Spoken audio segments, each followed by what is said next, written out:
then that's when, okay, on this day, all right, if this session is a speed focus, we have our flying tens. We're going to hit that one rep. You have one opportunity. We're going to record it.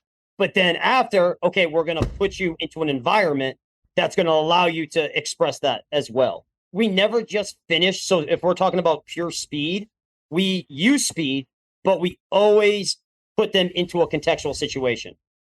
That was Jamie Smith, and you're listening to the Just Fly Performance Podcast.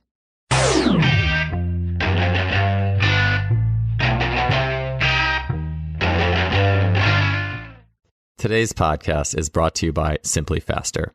Simply Faster is an online sports technology store that curates the best of in various elements of training, such as timing systems with the Freelap timing system, training tools with things such as blood flow restriction training and the K-Box, athlete monitoring devices such as velocity-based training, force plates, and the VO2 Master, and much more.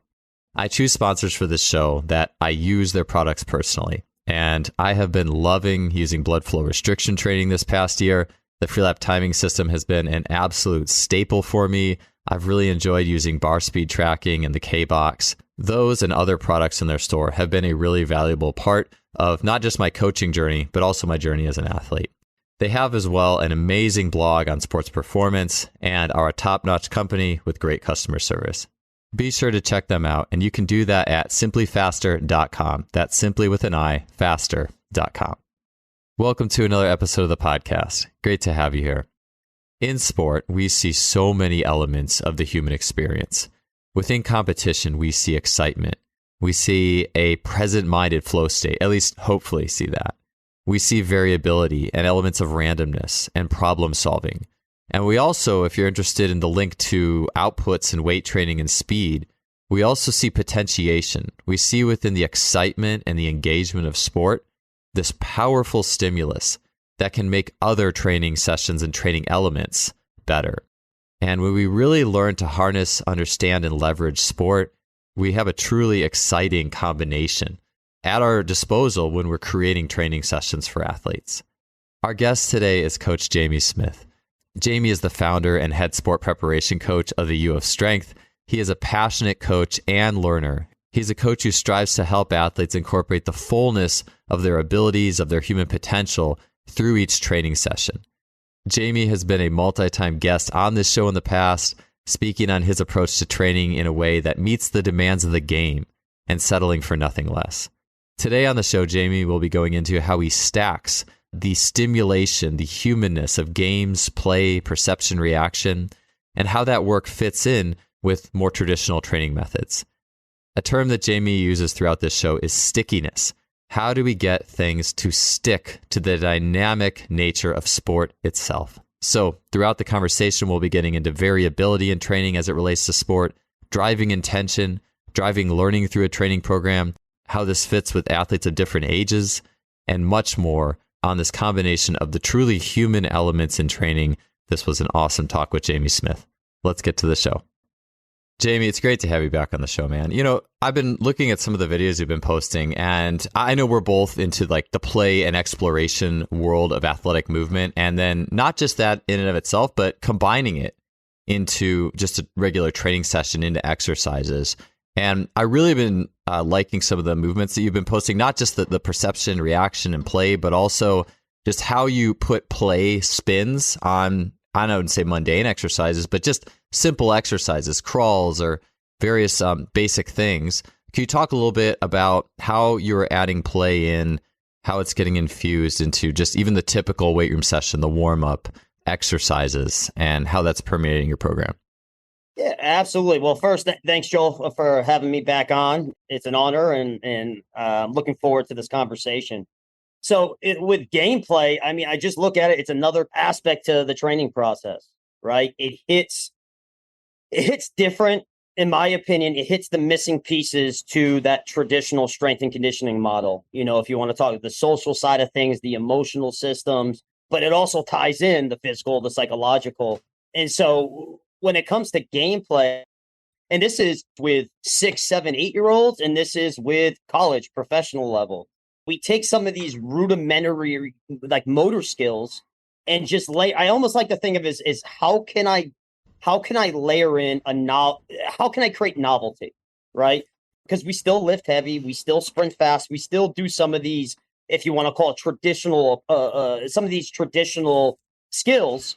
But at the same time, I want to promote exploration. I want to encourage creativity. I want to increase the variability of the training process. And what's better than games?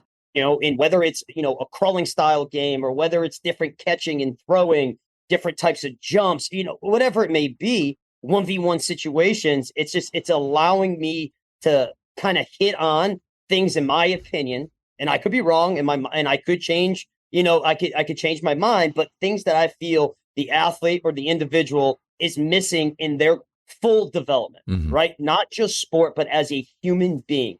What are they missing? And a lot of times in this day and age is that kids aren't going in the backyard and playing. If you watch a sport practice, if you really get out of the weight room and just watch a sport practice, volunteer your time and become a coach so you can get these experiences, you can see that this idea of play, this idea of aliveness, this idea of autonomy, it's not there anymore. It's all structured. It's all, negative consequences. It's got to be done the coach's way. And so that's where gameplay can kind of create athlete-centered, or what I like to call now too, athlete-driven kind of approaches, to movement, to athletic development, to strength and conditioning.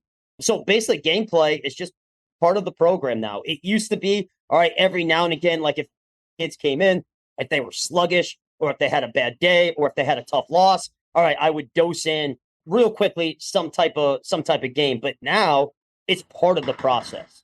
And if you've ever worked with a younger athlete or any athlete in general, you introduce gameplay to them and they eat that up. They love it. They crave it. They want it.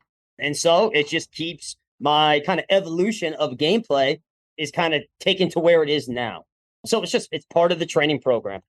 Yeah, I think that it is interesting. Like, I look at it from the perspective, well, I'm gaining new perspectives as I go forward. I'm trying to rewind to maybe where I was, I would say 10, 15 years ago. And this even could go to the level of, so I was 24, 25. In my mid-20s, you would hear the term, well, athletes use a different kind of strength. I'm just being really reductionist here, but athletes use a different kind of strength than powerlifters. And at that point, I was like, how? I don't understand that. Like, isn't stronger better? And up until that point, too, as I had seen, and just from a track perspective, purely like just speed and jumping, and from the percentages of the program I was using, which was not a massive part of the program yet, especially before age like 22, as I had gotten stronger, my jumps were better. And I was like, okay, well, stronger equals faster equals all these things. So why doesn't it? And then as time went on, it started to hit me that, and as time went on, I should say too, as I got into my mid-20s, early 30s, I played less. I stopped playing pickup sports as much, basketball, those types of things, ultimate frisbee, and it became more just about training. And the thing I always noticed, and this was in my time at Cal or whenever, is every time I played a game, and I always knew this, but every time I played a game, just instantly got all these athletic qualities back, instantly jumped higher, instantly more reactive. Athletes after a basketball-based warm-up instantly more prepared to lift. Their jumps were up. Like, everything got better. Everything gets better. And as I had kind of gone away from the sports too, all my elasticity had gone down and all these things. And even when I was in track too, this was always really powerful with the social and emotional, was like, I remember javelin, this one meet, like, I'll never forget this feeling. I was 26, 27, throwing javelin. I think I was 27. And in practice, I could throw maybe 165, about 50 meters. It's not good. Like, if this was in Finland, that would be garbage. There'd probably be like a 10-year-old throwing that far almost. But for me, it was okay. And for USA, that's okay. And then I would go to the meet though, and I was like, where there's an emotional difference, and I would be a completely different person. I felt like someone else. Like, it was like I wasn't even in control of my body anymore. And here I'm warming up, throwing 195, 200. And I'm like, where is this coming from? I don't even know where this is coming from. But that's like the spirit of competing, like how much emotion can change things. And that's not a new secret. Like the Russians talked about, it was in Super Training, the Super Training book. Like, that's been around. And I think just as I've had more experience of those emotions of things, and how if all you're looking for is outputs too, if you don't even care about if you're listening to this show and you're like, I really just want to stick to outputs. I don't even care about skills or play as much. I mean, that's where I first started with it. And that makes a big difference. And now I coach youth soccer now too. And, we were talking a little bit before the show. And for age 6, like the biggest thing for those kids has zero to do with any sort of tactics, nothing you say to them to do. It's purely their emotional readiness state and their emotional maturity around the game and their competitiveness as well.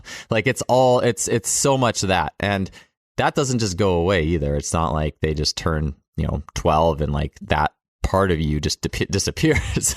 It's still there. And we act like it's not. And so that's why I just love that idea of, hey, how can we take the full humanness of this experience and infuse it into, you could warm up with a game, but like I was alluding to, like you could turn crawls into a game, you can turn plyos into a game, you can turn things into a game, like, or an exploration. And so I was gonna, if you have any follow up on that, I'd love to hear it. But then as well, I was gonna ask you, like, okay, like maybe some specific examples, like, okay, you have athletes crawling. Well, how could you make a game out of that? You have athletes doing plyometrics. How could you make a game? I'd be curious how you approach those specific skills within the session. Yeah, absolutely. And it's so like if we take, for example, crawls, we always give the athletes context. We always give the individuals context. So it's not like something where it's like a kid comes in day one and we're like, do a crawl battling game, right?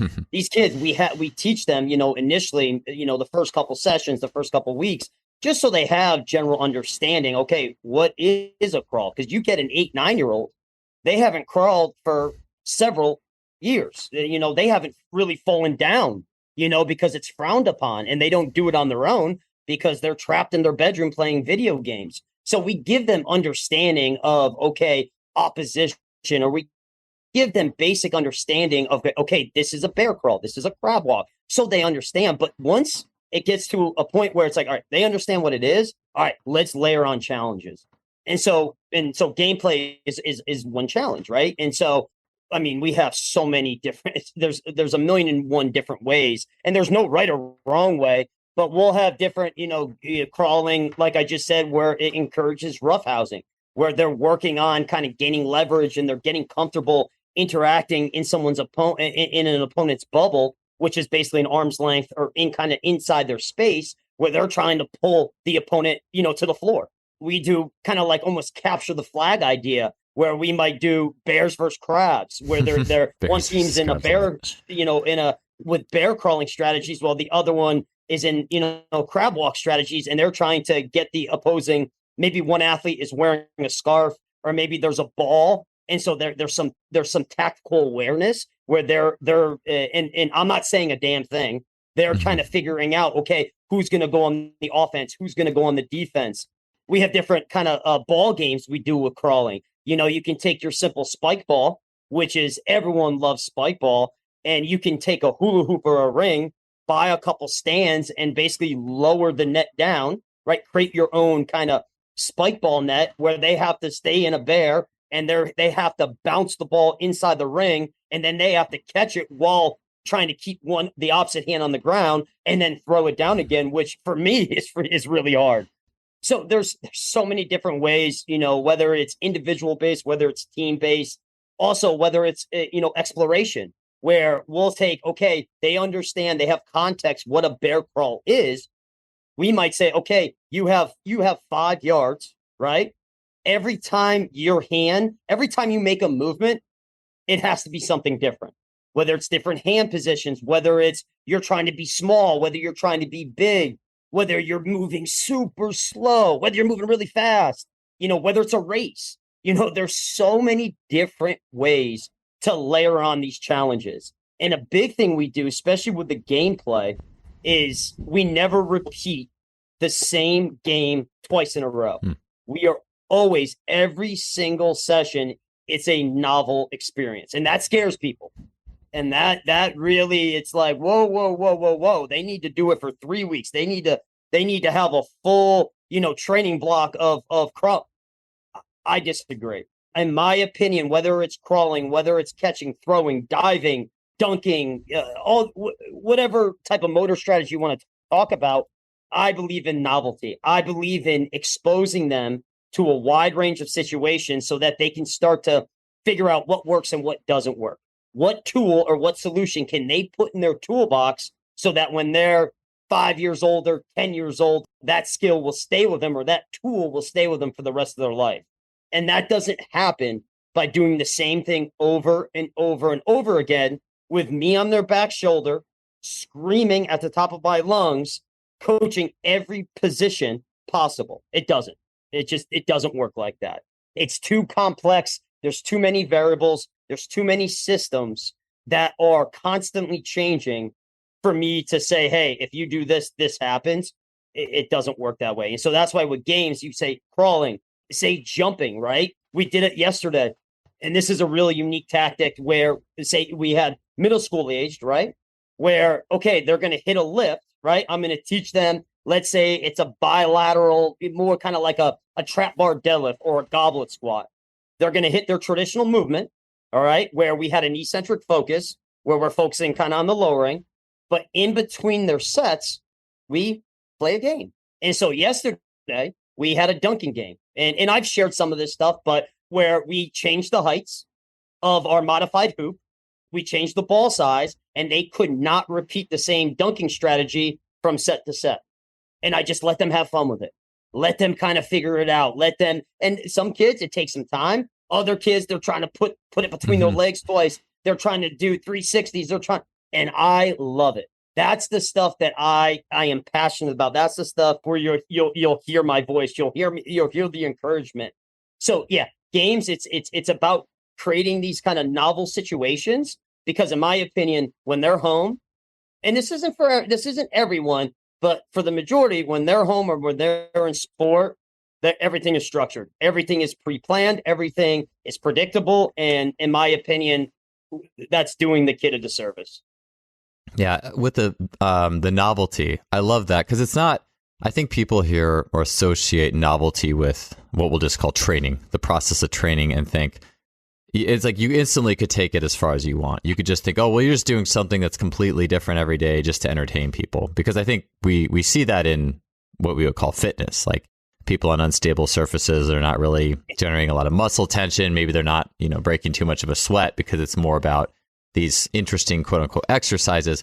But I think that as soon as you get into the world of actual sport, it all changes because now you have novelty that is extremely intense. I mean, it's a novelty that actually pushes you, that could push you, I think, to work a higher work capacity level. I mean, I know for me, and just coaching youth sports too, I see this. Like I see kids, I see 6-year-olds run up. If you counted all the sprints they do up and down the field when they play, and gave them, I guess, like a GPS, player load, assigned like a player load, and then or you just said, hey, just go sprint and let's just go run up and down the field just without a game a few times. They would work. Not that they would want to do that, or it'd be a good idea to have them do that, but it wouldn't even be close how much harder people can work when it's in a game-like context. So it's not the intent, right? Yeah, it's yes, all exactly. about that intent.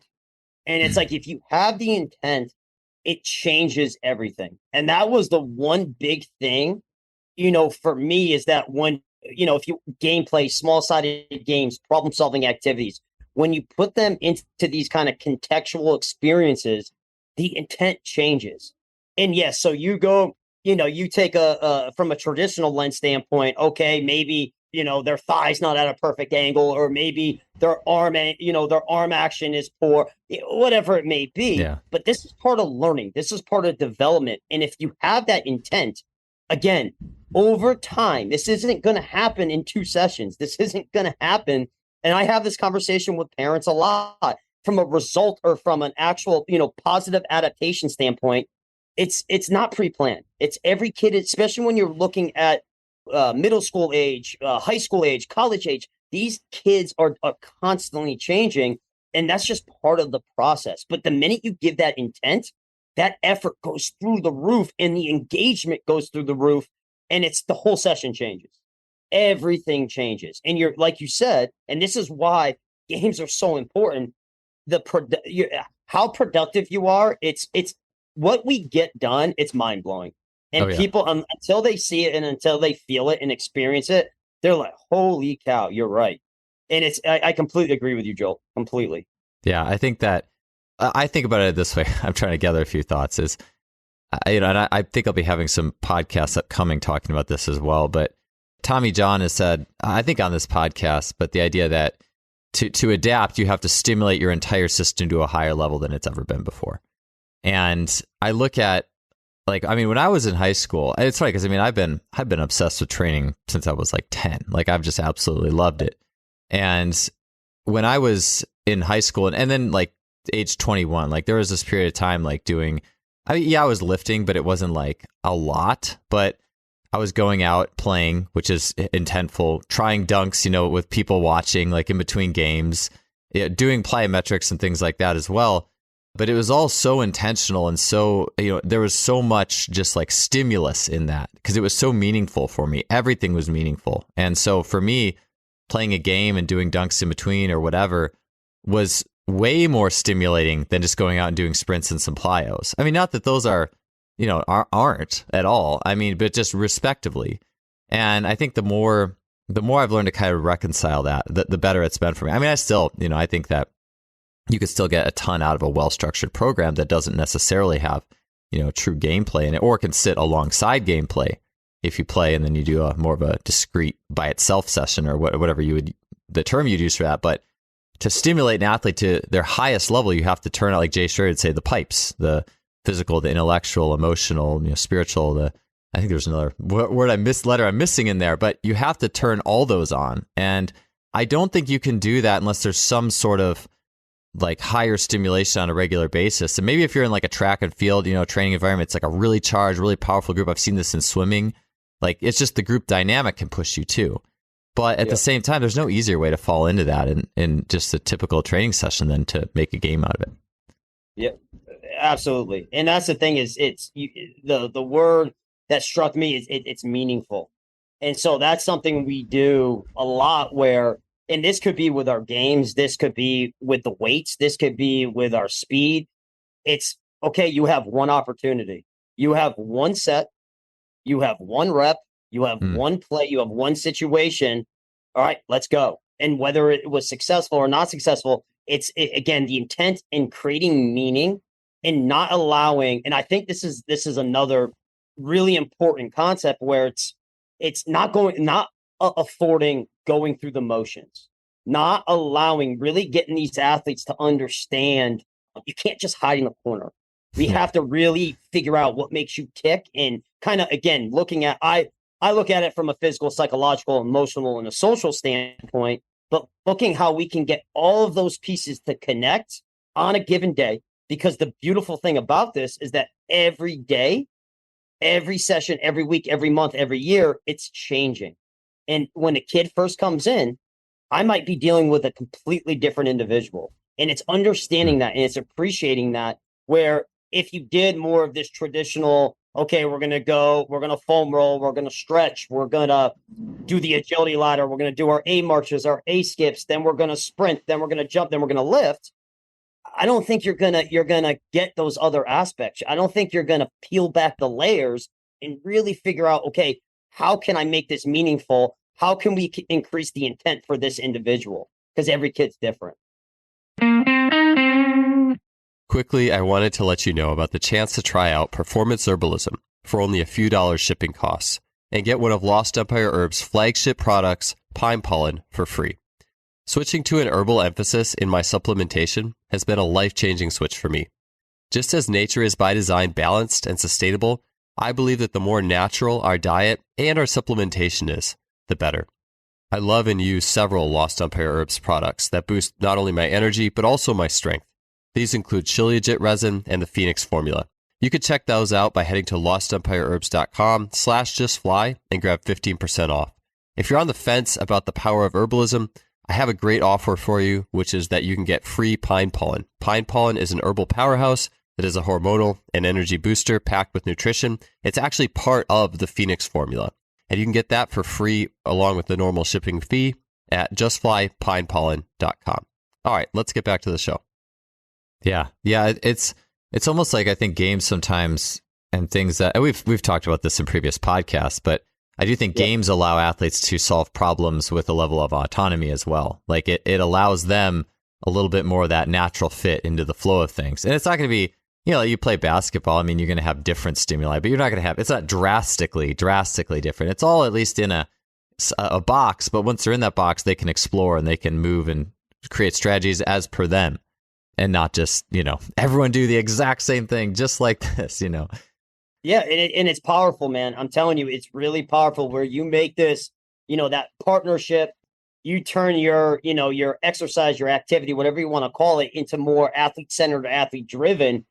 It's really, especially once as they mature and as they kind of progress, and I hate that word progress, but as they kind of move along their development, it's really interesting seeing how each kid kind of takes this as an opportunity to become an awesome human being. And it's the most powerful thing, I think, as a coach, as an educator, as a father, that I can do. So yeah, I completely agree, man. Completely agree. Yeah. The human being thing is, I mean, the more like age groups I've had the experience to work with, and for the longest time, it was mostly just college. And then it's gotten to branch out into a lot more age groups now. And you see it in even 6-year-old soccer, you see it like it's not just playing soccer. Like there's all the elements of humanity are in there. Like even like I'll watch my daughter dribble down the field and she'll go until like there's basically a kid standing in the way. And then she'll kind of just stop and maybe kick. She just stops trying because it's like, well, there's an opposition now. I guess I have to stop. But it's like, no, there's this carries over into real life too. Like I think in terms of like social situations, and it's you see a lot of those elements within just the game, and you start to realize how that game is a teaching tool and going into the mental emotional. It's almost like it's really hard to have it fully link until there's those elements of chaos in it and social interaction. It's like you're adding social interaction and chaos and variability to otherwise a typical and more singular skill. And yeah, I totally agree with that one. I was thinking too about like almost like within games, within nature, like I had Frank Frencich on, and to me, within just watching nature, we see kind of the greater laws, you could say laws of the universe at play. And one of the things I was thinking about as you were talking about games and variability is I've been studying like Chico's, like Boris Chico, the powerlifting, his training schemes. And it's funny because you would think like, oh man, we're just talking, aren't you guys talking about playing? Like, what does this have to do with powerlifting? But Chico's powerlifting was very interesting in the way they did their periodization. And that was that. And they had lifters that had great longevity too, like lifting really heavier weights and doing really well into their like early and mid 30s. And their training compared to the Western training, which was more of a linear system, like, hey, all right, we're going to go from more volume to more intensity in a very kind of linear manner.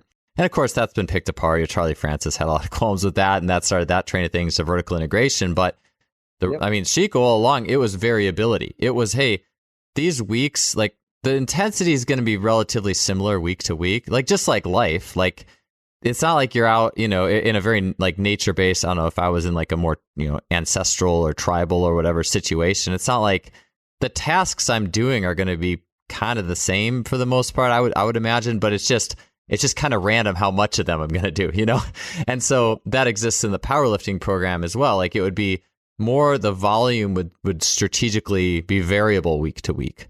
So, week one, I'm just kind of, if you had a 4-week cycle, maybe week one is only, instead of 25%, maybe it's only 20% on average volume, but the intensity is kind of the same. Maybe week 2 is 37%. Maybe week 3 is 27%. So it's like there's this variability within the weeks that kind of fits with, well, that's life, that's a game. Like and I'm just saying that too, because to me, I'm like, I think it's helpful too, to link this. We just want to separate play so much, put it in its own box. It's like, oh, there's training and there's play, but it's all connected because that law of variability that we see in games and we see in normal life, it can impact training as well. And, I just think that's something that, as you were talking about the variability within a game, that kind of does it for you too, in many ways. Like you could have a training progression that maybe doesn't, like, hey, with the weightlifting, we're not doing as much variability on that. But when you play, you get it. You get that.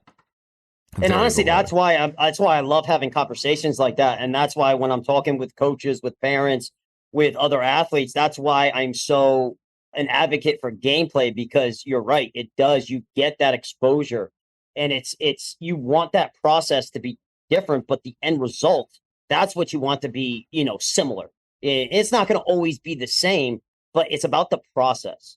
And I completely agree. And you can look at, Louis Simmons, rest in peace. If you look at Westside, I think he was onto something extremely brilliant where he would rotate the exercises. And that's something personally, because I have a powerlifting background. I was very, very passionate into lifting as heavy as possible, multiple surgeries later. A light bulb finally went off when, about 7 years ago when I came up with a lot of these ideas where like with my own training, I still like to lift heavy, but I never repeat the same. I'll have an emphasis, whether it's max effort, dynamic effort, repeated effort, I'll have a focus, but my movements are constantly changing. And my body, I've had 2 major hip repairs on my left side.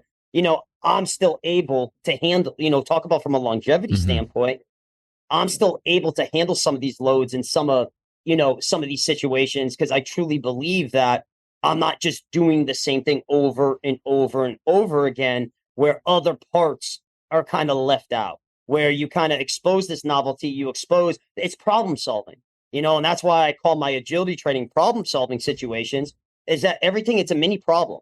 And we need to find these different solutions. So the process is going to be a little bit different, but the end result is I'm still going to try to be the same, whether it's standing up from a squat, whether it's reading a 1-on-2 situation, whether it's jumping up and landing and you have 2 opponents on either side. There's so many different possible situations. The process is going to be different, right? It's just the end result, is you're going to want it to be somewhat similar. So it's like, because we talk about variability, right? And it's the same thing with the word novelty and the traditional coach. It's like, nope, that's wrong. You're an idiot. It's that. And I can't remember the name. What was the training system that they sold on TV for years? Like P90X or something? P90X, yeah. What I'm talking, like it's just random chaos, that's not what I'm talking about. I'm talking about focused variability. I'm talking about creating these novel situations with purpose, right? It's not just, okay, I throw it up on the whiteboard, everyone does that. No. This is, years upon years of thinking and changing and manipulating and preparing to make sure, okay, this is what we're going to do today. And being okay, being okay with, okay, I designed something, I construct something. Okay, this ain't going to work. We got to change it, right? We got to change it on the go. And a lot of the times that's what happens. And a lot of times it's like, that's where I came up with this whole athlete driven model, where it's like, all right, let the kids, let them, give them the tool, for example, let them come up with a game. Let's see what they come up with. Because guess what? They're pretty smart. They're pretty attuned to their bodies, even though we don't want to believe so, because it's our job, right, to tell them what to do. Let's have the kids tell us what to do. And it's like a lot of these games, I have no problem admitting this, my athletes have come up with, right? And they've got me thinking like, oh man, that's a great idea. And I can see how this can help your strength, power, speed, etc. And it's not because of me, it's because of, okay, allowing the athletes to kind of, express their creativity or have a say in the process. So it's like really important that, variability, novelty, chaos, unpredictability, a lot of times, coaches get scared about it. Yeah. One of the things, I think maybe I'll turn this a little bit towards, and I do love that powerlifting example with Louis Simmons as well. Like, it's like Chico got it through, I think their lifts didn't change as much, but they got the variability through volume. And Louis Simmons got it through changing exercises. And so but there was a purpose to it. They were mindful in how they were doing it. And so maybe before we switch gears a little bit, because I do want to ask you about like athletes in season, for example, or maybe strength coaches who are in a collegiate setting and maybe their teams are already playing, quite a bit. And how does it fit in? But before I get to that, I did want to ask you, I think maybe it's a predisposition with when we talk about play and exploring in the weight room that it's like, oh, it's just, you're not even planning it. It's just too chaotic, if that makes sense. I'd be curious for you to share a little bit about if you were to say, okay, this is the intention here with this set of play, maybe as athletes even develop and grow too. I know you have different levels. Just curious with some of the intentionality behind these play sets that you have. Yeah. So, and I'll try to keep this simple, because we could talk about this all day long. if you look at it, so if you look at it from a bigger picture, I am a believer, and I follow kind of Charlie Francis idea, that kind of consolidating stressors, high low. I follow a low high. I flipped it where we have low stressors initially, and then the subsequent session is high stressors. And so on the high CNS days, that's where we're hitting maybe more traditional speed stuff. That's where we're hitting our problem solving, where there's more guidance. There's more, okay, I want to hit strength, power, and change of direction qualities. So we're going to construct a space that's smaller, where it's going to kind of afford maybe more of these kind of strategies, or maybe we're going to create a situation where I call them perturbations, but where kids are kind of getting shoved, where they're trying to solve, maybe from a defensive lens, they're trying to solve a problem, but at the same time, they're getting pushed, they're getting shoved, they're getting knocked off balance. So I call that like kind of sticky strength qualities. So on our high CNS days, that's kind of what happens. But then on the low CNS days, that's where I'm looking at, the gameplay. That's where I'm looking at the social side of things, the emotional side of things. And for our conversation, because there's a lot of variables to this, and you can make it work. You can kind of mismatch and that's the beauty of it. It's very agile. But so let's say for like an emotional focus, maybe if it has an emotional theme, we might do something more individual based game. And on top of that, maybe it's more athlete centered, where it's okay, I'm gonna guide the activity, where I'll design the rules, I'll design the workspace, I'll design the tools, I'll have a say in the process. Where on the flip side, say the next low CNS session day, it will be more social focus, where okay, the game's going to be more of a team game, where now kids have to interact from a social side of things. Kids from different towns, different sporting backgrounds, different economic background, whatever it may be, but it'll be more team based, and then it will be more athlete driven. So I'm trying to balance everything, and with the athlete driven, that's where I might have one say in it, where I might say, okay, guys, we're going to use a frisbee today, or hey, ladies, we only can use this half court, and it's honestly that's depending on logistics in my situation. But then I let them construct the rules. I let them construct the point system. I let them determine the task. I let them have pretty much all say in it. And so it's kind of just like we do with strength, with speed, with power, with elasticity. I'm trying to balance everything out throughout the training week. And I'm trying to expose them to social, emotional, athlete-centered, athlete-driven, individual, team. I'm trying to expose them to all these possible situations. And we might do that in a week. We might do that in a month. Obviously, the training frequency, the time of year will kind of play a big factor in this. The kids' level will have a big factor in this. Because if it's a younger, like if it's a 7, 8, 9-year-old, it's all gameplay. That's it. It's all exploration, differential learning. The only talking I'm doing is encouragement or raising the energy up. I might hoot and holler, but from a strategic standpoint, to kind of get an arousal, increase, the arousal state of an individual. But then as we kind of get older, then we start to apply some of these different components, where I'm just trying, it's a balancing act. I'm just trying to make sure that, okay, we are hitting these different pieces to make sure that we are interconnecting the physical, the psychological, emotional, social side of things, and they're all connected. Because if you tell me that the social, emotional side is bullshit, I'm sorry. If you put a kid into a situation with kids with different backgrounds, and you watch the game, you watch the activity, you watch basically what happens, you can't tell me that doesn't play a role, because the kid will freeze up. The kid will make bad decisions. All right. Kid will completely change before your eyes. And so it does have an immediate impact. It does influence, the strength, the speed, the power qualities. And so instead of me just standing to the side and being like, oh, it will just happen. No, I'm going to play a role in this, and I'm going to use these different things to help with the development, with helping more effective acceleration strategies, or change of direction, or landing, or deceleration, whatever it may be. I'm using all these different things to kind of help with the training process. I don't know if that kind of answered the question, but I'm just trying to balance everything out. Yeah, with the basic training week too, that reminds me, with like the games on the off days, it reminds me of Bush Exnator talking about on the high days, being less diverse. You have a smaller selection of exercises, but then the easy days, you want to be as very diverse.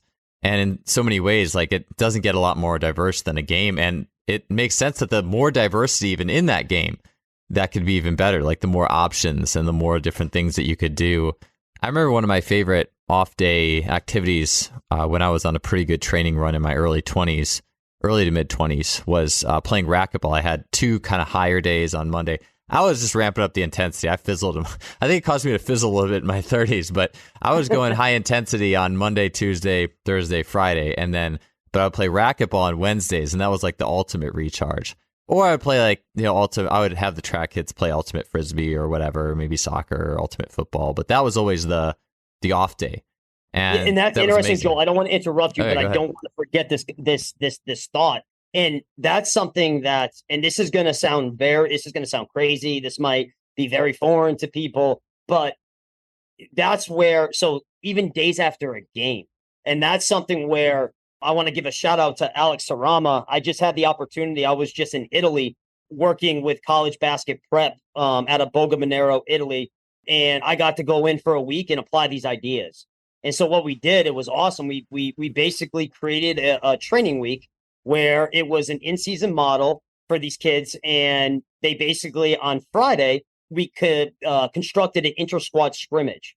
And so what we did the day after the game, what you're just saying is that we brought them. What I told the guys is that I want to bring you back down to a human level. Mm-hmm. You're not a basketball player, right? And these are 16, 17, 18. It could be the NBA. It could be, mm-hmm. Your kids or my kids level. But it's after that competition, which is the most stressful, from a physical, psychological, emotional, social standpoint.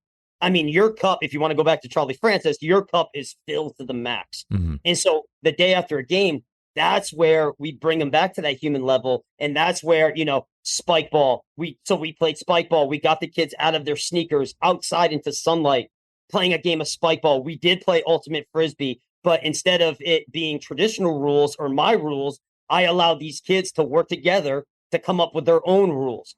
And it was amazing to get the feedback. And again, from an objectivity standpoint, from a measurement standpoint, can you measure this? You'll get that from a traditional coach. Okay, what's the measurement? All right, how can I, prove that it works?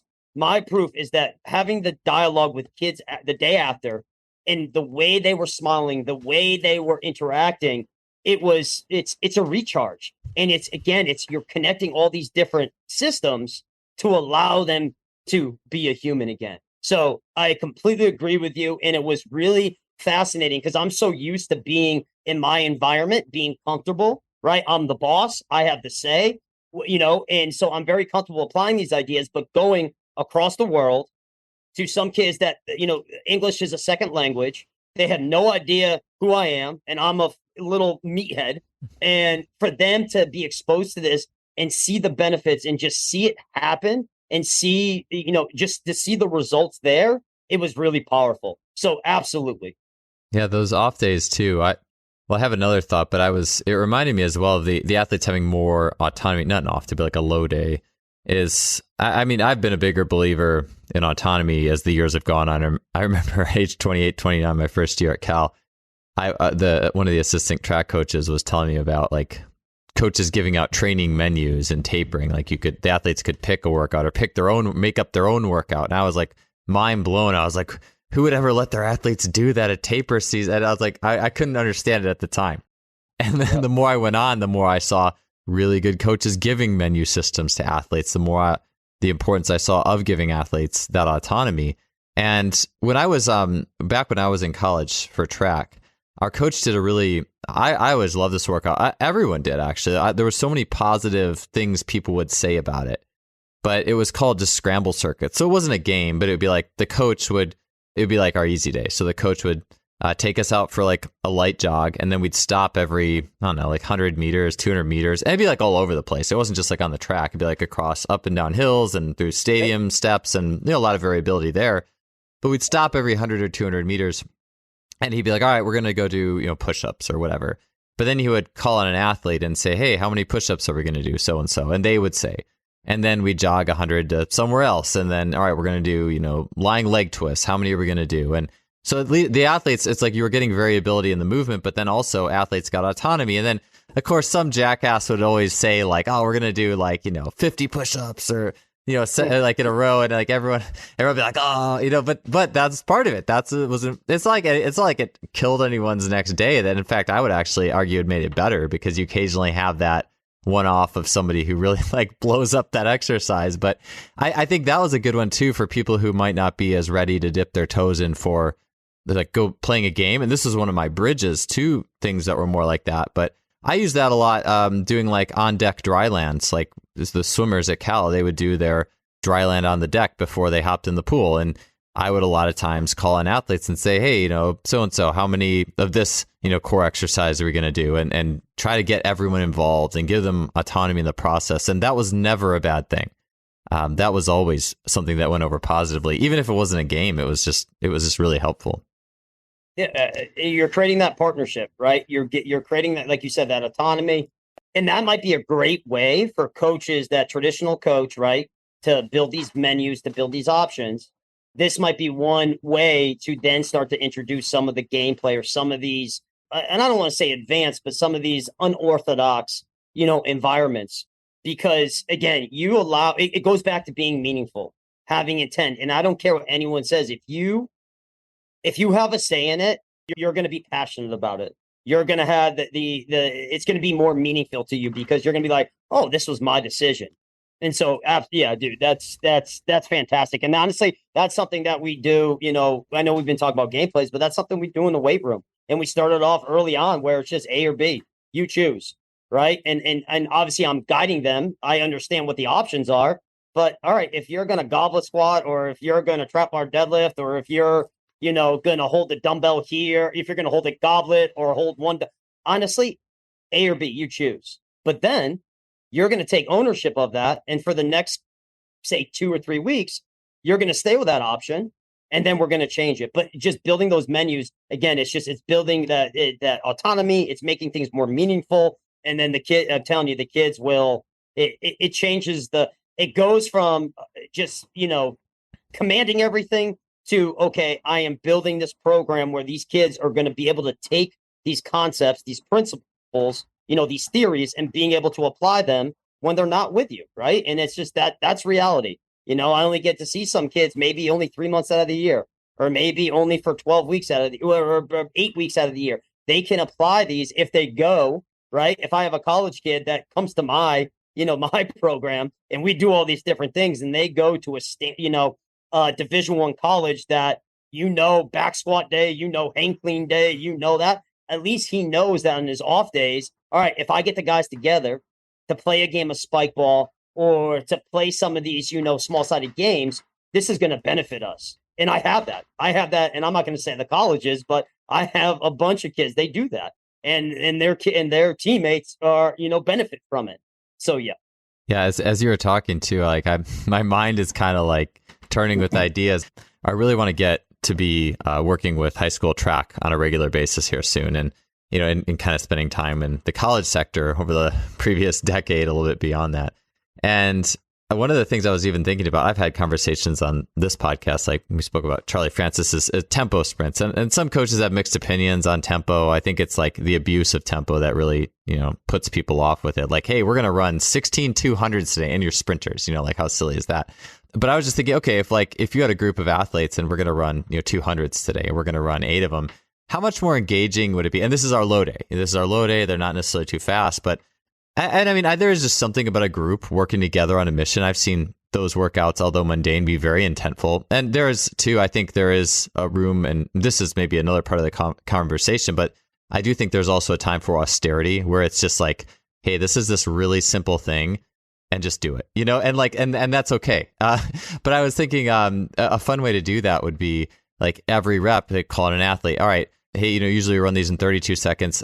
Maybe it says, hey, everyone try to get 31 on this one exactly. Hey, we're going to skip this one. Hey, we're going to run this one with one arm. We're going to run this one backwards. You know what I'm saying? Like, and people get to pick maybe the context. It's a lighter day. It's recovery oriented. Maybe that's on like a deload week too. You could do something like that. It'd be my wheels are just turning on those deloading days. I think there's so many ways you could do that. Actually, but even Joel, even and I'm sorry to jump in. Oh, no worries. Even on the high days, if you have an athlete that understands and has has the experience level, so let's say acceleration.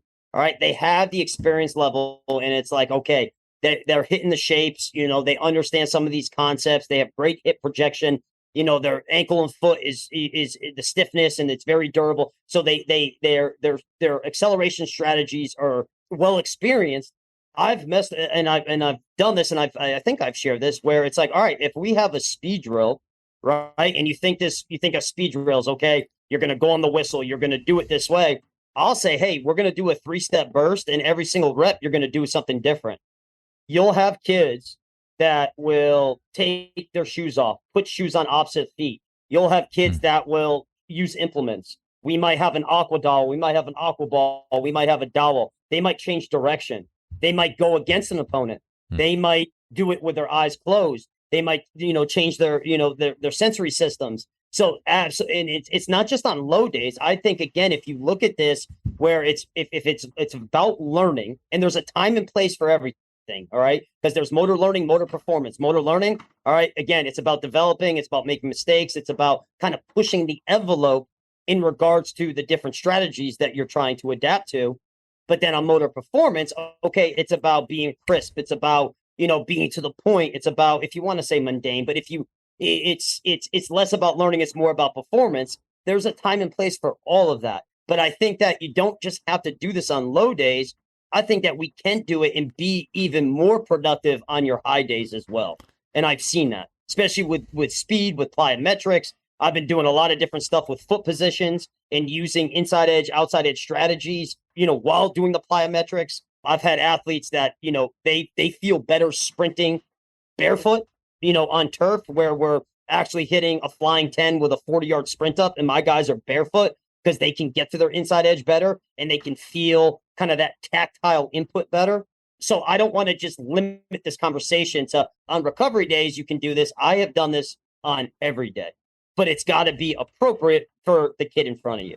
Yeah, for sure. I think that's the big thing too. That was the next question I was going to ask you, was related to, like the recovery days, those types of days. It seems like, and I just keep thinking about what Boo had said, and this would reflect how I generally do program as well, as those days do tend to be more diverse, relatively speaking.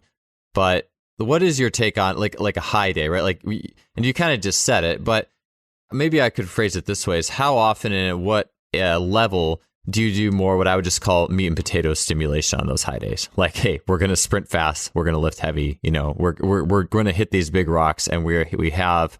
You could say, hey athlete, like, here's the challenge, here's the parameters, or like feed the cats Tony Holla, hey, we're running 10-meter flies today, you're going to get 3 or 4 of them, and your results are going to get posted.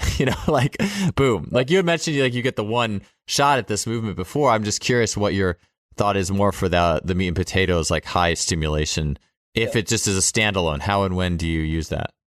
Absolutely. So with the younger athlete, never, because they don't know how to. Right. That's if they're 7, 8, 9, 10, 11 years old, high CNS, they have no idea. They have no clue. Their central nervous system has no idea what's going on. And guess what? In 3, 4, 5 years, that nervous system is going to change because they're going through puberty. So the younger they are, I don't focus on that. It's all game based. It's all about play. But then once they hit puberty, right? Once they're 7th, 8th grade, even some kids 9th grade, depending on the kid, that's when we'll start to, okay, we have a challenge. So say it's a simple 10-yard acceleration. All right. We might stick with that challenge because their body's changing day to day. They have enough of intra variability going on in their body. They have enough change going on in their body that, okay, we might stick for the next 3 weeks, 4 weeks, 2 weeks, whatever it may be. We might stick with the same thing. But then once a kid has that level of experience and they have that tool in their toolbox, how can we make it so we can challenge them? How can we add that layer of challenge, or how can we create a different problem for that athlete? And so, and I kind of already gave that example with the acceleration pattern. We could do the same thing with curve sprinting. Maybe it's asymmetrical loading. I've been really looking at, like I said, inside, outside edge strategies and how can I bias it or how can I challenge it. We might do different ways that you hold the implement as you're going around the bend. We might change how big the bend is. We might change the footwear. So it's once the kids have that appropriate experience. So at the beginning, it's all gameplay. Mm-hmm. It's all exploration, differential learning. There's no high intensity anything. But then once the kid starts to hit puberty and the body is starting, that maturation process is occurring. Okay, we're going to start to expose these, and it's once a week to, if you want to call a high intense kind of speed environment. But the minute they're done with that, then we put them into a small sided game situation because, again, it goes back to the intent. And that's my opinion. You're working with an 7th, 8th, 9th grader. You're going to see way better speed qualities emerge in a 1v1, or let's say a 2v1, where you have a 2v1, so 2 defenders, 1 offense, and you have a trailing defender on your back hip. You're going to see way better speed qualities because that kid is trying to evade that trailing defender compared to doing, a band-resisted acceleration from one cone to another cone. Again, that doesn't mean we don't do them. It's just it's not the focus. But then once we then get to another level, you say, you're in 11th grade, 12th grade, college, and you have the experience. You've been training for 6, 7, 8 years. Okay, then that's when, on this day, all right, if this session is a speed focus, we have our flying 10s. We're going to hit that 1 rep. You have 1 opportunity. We're going to record it. But then after, we're going to put you into an environment that's going to allow you to express that as well. So we never just finish. So if we're talking about pure speed, we use speed, but we always put them into a contextual situation. Always. Because in my situation, I work with team sport athletes. Very rarely do I only work with a track and field. It's always basketball, hockey, soccer, lacrosse. I'm always putting them into a small-sided game or a problem-solving situation that allows them to express or allows them to search and discover, whatever we just were doing. We never just finish with that. Yeah, that makes sense. As you were talking there, it was kind of clearing up, I think, what was going on, the little bit of fog in my head. And I think that's because I was looking at it more from, hey, mature athletes, track and field perspective or swimming, where it's like, hey, you do need these. Honestly, they are more simple and just a few key points, things to hit on being, you could say those flying 10s. Maybe we're going to do a descending ladder of a 250, a 200, 150, and just a good quality, like those kind of things. But the thing is by the time the athlete gets to that, maybe they're 18, 19, 20, and that's their sport. Well, yeah, that in itself has a lot of meaning. That is really meaningful. If you have an athlete who's younger doing that, and track isn't their sport, it's not going to be as meaningful to them.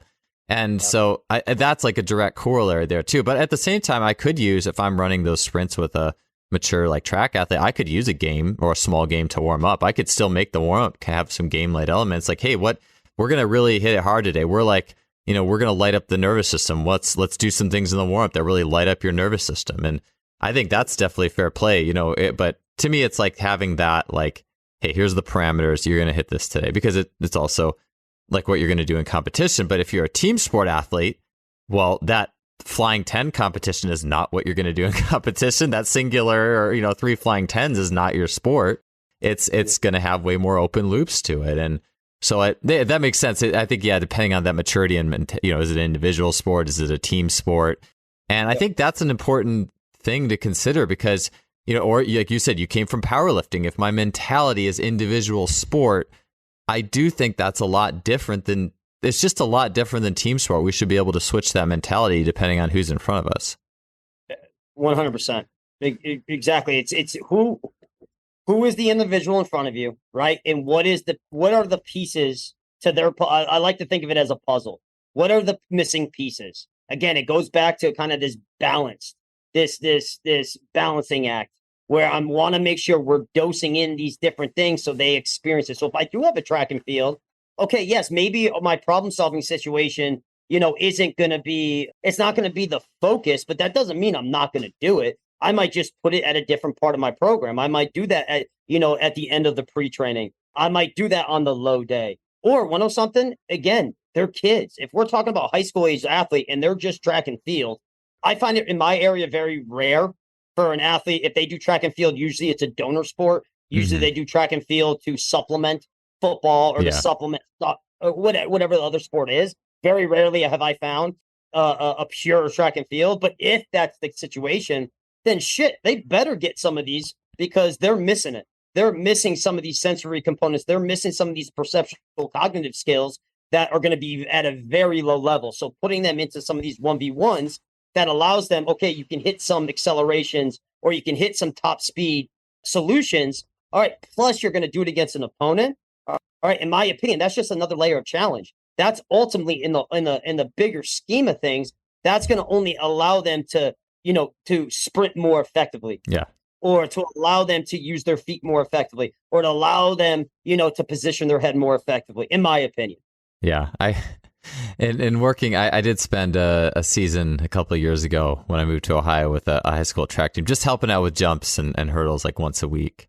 And it was watching the warm up for that team was actually painful. It was excruciating, to be honest, because it was just the most simple canned drills. They even did like on the ground, like Pilates, like core drills before practice. And these were athletes too. I was talking to the coach. I was like, are there any other team sport out like basketball, football? And he was like, basically no. Like it was all track only almost. And I was like, these kids almost even more than basketball need. I mean, if I was, in charge of the whole workout, everyone would be getting some sort of like dynamic reaction based thing in the warm up. But these kids who don't do anything else, they need sport almost more than anybody because they have their motor library is so like low. And I was just thinking, I kind of in my head, what if they were just doing like, you get a buddy and for 200 meters, you're just doing like a mirroring sprint drill. They're sprinting, but occasionally make a cut. You got to follow them, just stuff like that where you're Absolutely. just maybe you're going to do like a more typical workout, but warm up with that, like warm up with something that drives that engine. Because I think people forget that there's two parts. When you look at movement, there's two parts to the equation. You got the output, but you also got the input. And that doesn't matter. I don't care if you're track and field. I don't care if it's a U6 soccer, practice. You have that input side of things. And in my opinion, I think the input needs to be thought of and programmed and managed just as much as the output. And that input plays a big role in some of these, non-contact, contact, injuries, and being able to expose them to these different perceptual types of information is going to help. Again, talk about variability. You're going to create this is going to be novel to them. So it's going to help them, deal with if you are in a sport where, all right, a practice or an environment that you do the same thing over and over again. This is going to build in some adaptability. This is going to build in some resiliency. So it's extremely important for those that aren't getting that, if they're not in a team-based sport or they're not into some of these more unpredictable, chaotic situations. Yeah, it's, I almost view it as it's like a breath of life into whatever you're doing. And I just think it's, it's so important. One of the last things, I wanted to kind of close this out because I think there'll be coaches listening where, and I alluded to it before, and a lot of this is myself included, an athlete, maybe it's in season. Maybe they have just a ton on their plate from an external perspective. The sports they're in, the practice demands, all that stuff. Let's just even say like in season, right? Like how much what is the gym? Like, let's just say the weight, or maybe not even the movement piece or the package or speed piece or package, just the gym itself and the warm up for the gym work. What is that looking like for you when an athlete has a ton on their plate outside of the weight room? And I'm sure it's different by level too, but let's just maybe say like high school, like, that kind of age grouping. Yeah. So obviously depending on, so there's a bunch of different things where, okay, is it going to be more? So as the kid, so if it's in season and this is how I approach it. If you say high school, all right, if you have one game a week, or if you have 2 games a week, that's going to kind of dictate kind of the training frequency. So like how many sessions am I going to have with the individual is going to play a huge role in it. When I first see them, that initial interaction is one of my big assessment pieces where I know this kid's and this takes time, right? But if we say this is a high school athlete that has been in my program, for several years, I know this person. I understand him at a human level. We've built a good relationship. It's a very agile where I could have planned, okay, we got to make sure I want to hit a high day. We haven't hit a high day, maybe say in 2 weeks. I want to make sure we're getting some of these speed, elastic, some of these pieces that we haven't been able to hit the previous weeks. But if a kid comes in, I never force anything. Nothing is really, I don't want to say nothing's pre-planned because we do have we do have a theme. We do have a little bit of structure, but that can be completely changed. If a kid comes in and I see everything is he's in a deep hole, then okay, it's automatically we're going low. Automatically we're I call it recalibration. We're bringing you back to a human level where we're playing games. We're exposing the feet to different sensations. We're challenging the brain with different coordination-based movements. So it's really dependent on, that initial interaction. And that's the thing that, I'm the boss, right? I run my own gym. I run my own program. So that's just something that I have done kind of instinctively. And it's just how I do things. But so in season, the big thing is that these kids, there's so much stress put on them. All right. I don't care if it's a game. I don't care if it's a practice. I don't care if it's academic, if it's social. There is so much stress put on these kids that when they come in, all I care about is that when they leave, they feel better. And that is it. And so and sometimes that might be a speed, that might be, okay, we're going to hit. So if it is a speed focus, we're going to be dynamic effort in the weight room. We might hit some extensive or intensive plyometrics, very low dose. We might hit a speed drill. We're definitely going to hit a problem-solving situation or a small-sided game that affords some of these speed. Very rarely, because all my athletes are team-based kids, very rarely in season where I will do a closed speed session. There might be a certain situation. A lot of times, though, I want to have that perception-action coupling because that's what they need to do, on the court or field. And so I've gotten pretty good at designing because I have hundreds and hundreds of these things. And I've been doing this for 7 years now of constructing different situations and it honestly might be 2 reps where it allows them to hit top speed. It allows them to hit some curved actions. It allows them to hit, say, a lateral acceleration. We will do that. But if it's a day that's like, dude, I'm exhausted. I stayed up, I crammed for a test. My dog died. My girlfriend is dating my best friend. And it's like, all right, it's definitely game based. It's definitely long duration isometrics. We're definitely exposing the foot to a ton of sensory, different tactile information. And that's about it. But the big thing in season is that I want these guys feeling better because 9 out of 10 times when they leave practice, and again, I don't want to end this conversation where I'm talking negatively about some of these high school coaches because a lot of these guys, especially in New England, they're donating their time, right? Yeah. And they only know what they're in their box, right? And so there's no planning, there's no load management, there's no appreciation for emotional and social aspects to sport. So when a kid comes in and he's not smiling, he's not acting himself, his behavior's changing. If we do say at the beginning of sessions, I do like to do one type of jump just to look at their central nervous system. And if I look at their jump and it's really, really low compared to, their baseline, then I know I am not forcing any type of high CNS stressor on them. It's going to be a low CNS day. But at the same time, Joel, if we start this, right?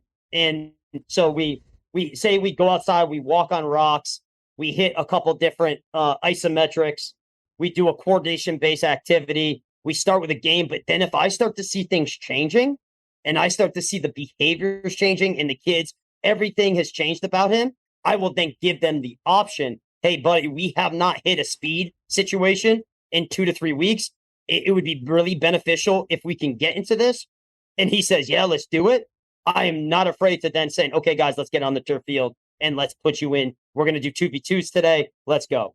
So it's very agile. It's very dynamic because in my opinion, that's the human being. Yeah, I think that's one of the things too, is that so often if an athlete's on a low day, I mean, I've seen this done brilliantly where athletes that come in, they don't jump well and they get more of a, not bodybuilding, but like a low intensity, diverse weightlifting or even body weight training day where it's, meant to restore. But at the same time, which I think is awesome, but at the same time, some of those athletes who come in low, if there's like, let's say there's like 3 kind of training tiers, and there's like low, you get this like low intensity bodyweight circuit thing. Medium, you get more of maybe a kind of a general, maybe a 70-ish% weightlifting type workout, 70 to 80%. And there's a high day. You're feeling good. You can hit a little bit above 80% or something. But when you factor in the human element, like the social, emotional games, sometimes you find there's things that was holding an athlete back that was unlocked just by playing a game, just by incorporating those other things that help them to jump levels in kind of the middle of a workout. I used to think that was like impossible back in my 20s. I was like, all right, you came in with and this a lot readiness. of coaches will, man. A lot of coaches will hear this and be like, it's bullshit. It's not. I see it and we do it. And it's constantly we will change, especially in season, right? Mm-hmm. Because it's okay. I might see a kid for a week. I might then not see him the next week because he is just crammed. We never, and from a business model standpoint, I'm a shitty business owner because a lot of times where I tell kids, I'd rather you playing other sports. I'd rather you playing outside. Mm-hmm. Yeah. If your schedule is jam-packed, don't come in. I am a shitty business owner. But when it comes to an educator and a coach, I like to think I am one of the best because that every single day it's a new problem. And so kind of taking into appreciation some of these different components, you're right. You introduce this game element and you kind of recharge the emotional, the social. All of a sudden it's like, okay, we haven't hit, let's say, that traditional max effort stimulus or adaptation. All right, guys, we're going to hit a bilateral today because a two-leg movement is going to afford you higher outputs. All right, you guys can choose. We're going to either hit a deadlift, a hand-supported squat. You choose it, and we're going to stay in this rep range, and you can choose the load. Or vice versa. This is the percentage today. You guys choose the repetitions. And so, exactly. But if I never did that game, or if I never put them into, some of these unorthodox situations, I would always be, okay, we're always doing low. We're always doing high, and we'll get stuck in the same pattern. And again, if you look at it from a full year, if you keep doing the same thing over and over again, in my opinion, you're not pushing that learning envelope. You're not pushing that development. Yeah. Couldn't agree more. I have I got like one of those little grip testers. It's amazing how far they've come down in price the last 5 years, but I got a little grip tester, and I was using it a little bit to like assess readiness for training days. And then I kind of was getting to the point too, where it's like, I'm just training here by myself, and you don't want it to become a self-fulfilling prophecy, because sometimes you see that number and it's like, okay, that's all I got on the day. And what I actually became a little more interested, I do think it's a nice guidepost, but at the same time, you don't want it to become that self-fulfilling prophecy. And that's why I think sometimes it's the best if only the coach can see that and the athlete cannot. But needless to say, I actually became more interested in it a little bit as just almost to see how it changed as I went throughout like the social, emotional, and stress flow of my week. Like, for example, I remember there was a Sunday I went, played disc golf on a really fun course with some friends. And like literally right after that, like my grip was up like, I don't know, like 10, like probably like 7%, which is a huge jump just because I just went and did something that was fun and meaningful and in nature, like it's amazing. It is because, and I recently did a post on this where I messed this whole summer. I have 5 athletes that we did that where we collected some sort of objective data, whether it was a jumper or a specific a lateral bound. I used the G-Flight system, and I had 5 athletes, and these were athletes again. They had the experience, but it was really interesting where we would measure the jumper bound, we would then play a game, and then we would retest it. And I want to say it was like 92, 96% of the time, so almost all the time that their performance metrics improved. And yes, there's so many different factors. I just thought it was really interesting to use the game play, style to help kind of with, performance outputs or metrics. But also I took the same idea and I did it with younger athletes. Just, I was curious, where I had them do a really standard non-counter movement squat jump, had them do the jump. They didn't see the recordings. I recorded everything. Had them do a similar game, very simple. Say it was spike ball or wall ball, very simple game. And then when they went back to do it again, theirs actually went down. And it was really interesting to me where it's, this idea of variability and this idea of focusing purely on outputs, depending on the skill level and the maturation process. I just thought it was really fascinating to see, okay, with the experienced athlete using gameplay to potentiate, some of these more traditional means. But then with the younger athlete, it's like no matter what you do, it's always going to be constantly changing. So I thought it was really interesting, on that side of things.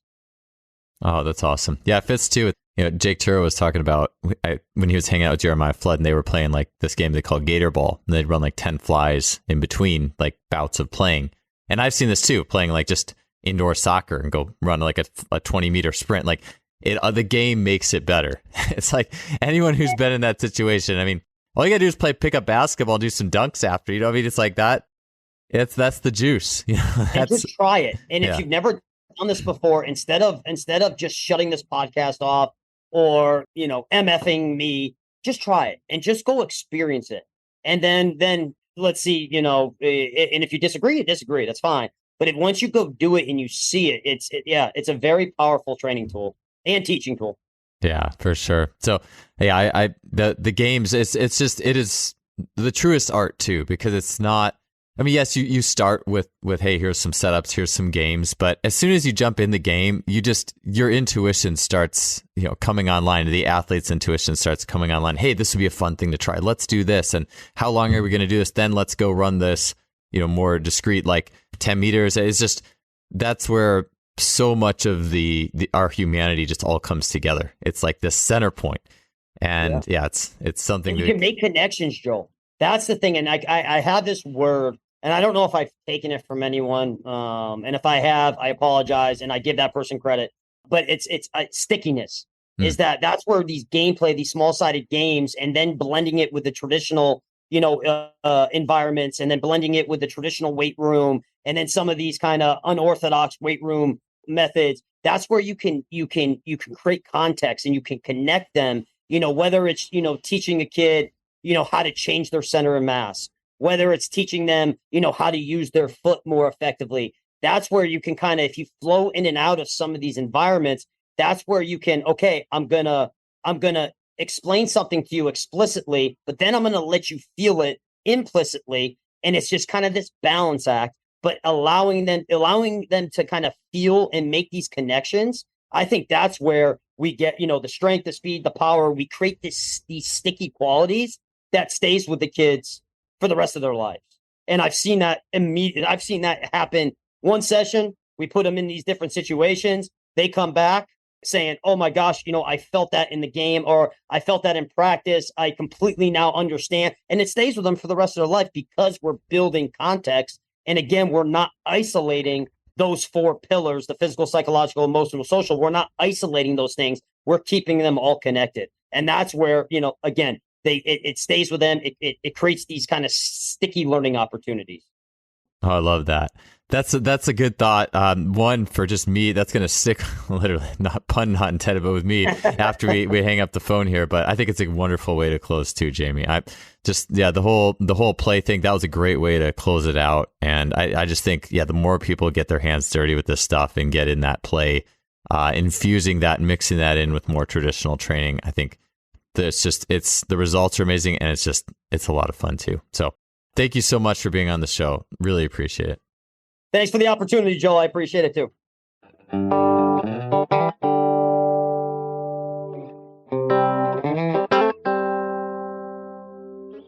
Thanks for tuning in. Appreciate you being here, and we'll see you next week.